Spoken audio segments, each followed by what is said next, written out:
नमस्कार दोस्तों, आज हम बात करेंगे भारत के लिए अपना सर्वस्व न्योछावर कर देने वाले एक और सपूत के बारे में, जो है मेरठ के मनोज तलवार। बचपन में जिस उम्र में बच्चे खिलौनों से खेलते हैं, उस उम्र में मेजर मनोज तलवार अपने पिता की वर्दी की कैप पहनकर अपने साथियों के साथ फौज की जंग का अभ्यास करते थे। देश के लिए प्राणों तक की बाजी लगाने का संकल्प उन्होंने बहुत पहले से ही ले लिया था। तो आइए जानते हैं उनकी पूरी कहानी। कैप्टन पीएल तलवार के सुपुत्र मनोज तलवार का जन्म 29 अगस्त 1969 को हुआ था। जब मनोज 10 साल के थे तो उनके पिता की पोस्टिंग कानपुर में थी। उनके घर के पास प्लॉट में तारबंदी थी, जहां पर सेना के जवान परेड के लिए जाते थे।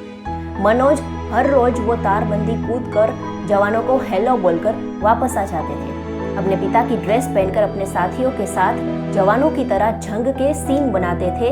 जवानों को देखकर वो यही कहते थे कि मैं भी बड़ा होकर सेना में जाऊंगा। एनडीए में उनका सिलेक्शन हो गया। फिर 1992 में कमीशन प्राप्त कर महार रेजिमेंट में लेफ्टिनेंट के पद पर उनका सिलेक्शन हुआ। उनकी प्रथम तैनाती जम्मू कश्मीर में थी।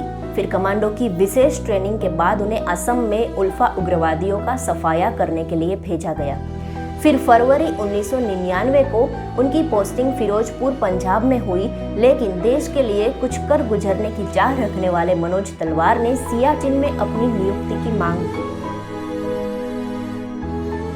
सियाचिन जाने से पहले मेजर मनोज तलवार छुट्टी मनाने अपने घर मेरठ आए थे।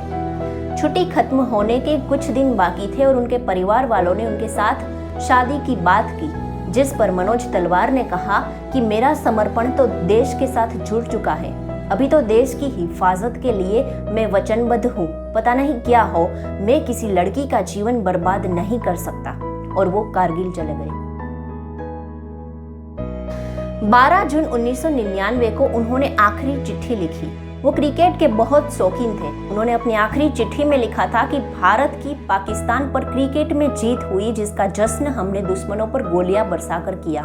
चिंता मत करना, मैं देश के लिए युद्ध में अपना फर्ज निभा रहा हूँ। और ये चिट्ठी पोस्ट कर वो 19,000 फीट ऊंची खड़ी चोटी पर, जहां पर 0 से -60 डिग्री तक का तापमान रहता है, वहां पर अपनी टुकड़ी को लेकर घुसपैठियों को भगाने के लिए चले गए। फिर 13 जून 1999 को दुश्मनों को मारकर उस चोटी पर उन्होंने तिरंगा भी फहरा दिया, लेकिन इसी बीच दुश्मनों की तोप के गोले का वो शिकार हो गए और शहीद हो गए। फिर 16 जून 1999 को उनका पार्थिव शरीर उनके घर मेरठ आया और साथ साथ वो चिट्ठी भी। जाहिर सी बात है कि उनके परिवार वालों पर क्या गुजरी होगी।